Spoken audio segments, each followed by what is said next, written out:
Oui, alors cette délibération, elle acte une modification du tableau des emplois de la ville de Saint-Étienne. Alors comprenez que c'est un ajustement, une réorganisation des emplois. Ces modifications, selon la délibération, elles s'expliqueraient par la nécessité, je cite, d'adaptation permanente aux besoins croissants et changeants de la population, à la modernisation de l'action publique et la volonté d'optimiser l'efficacité de la collectivité locale. Alors Madame Jodard, adjointe aux ressources humaines, est-ce que vous avez plus de précisions à nous apporter? Car en l'état, ces réorganisations, je dois le dire, elles semblent bien obscures.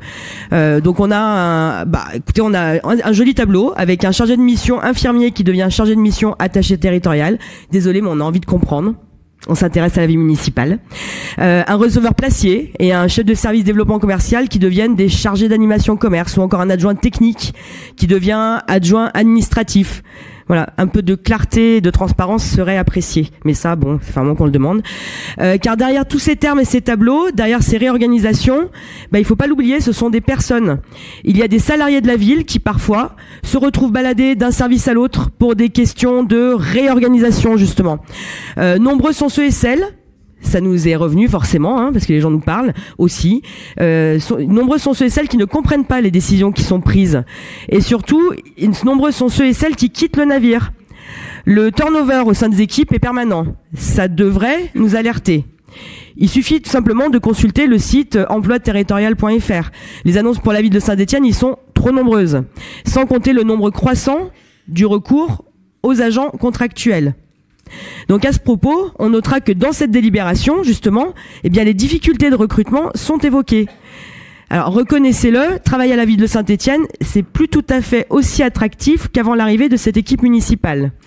Et les agents qui se voient offrir une opportunité dans une autre collectivité, on les comprend, ils saisissent le plus souvent leur chance.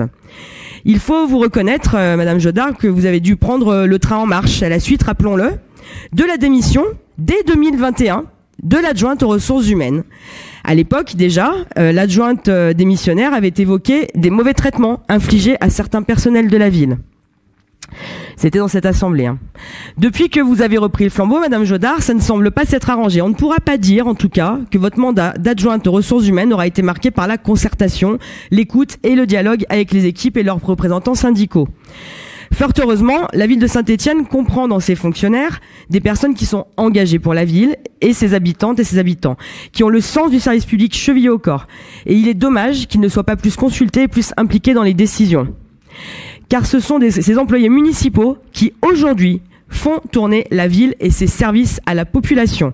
Et ce, malgré les graves dysfonctionnements que nous rencontrons.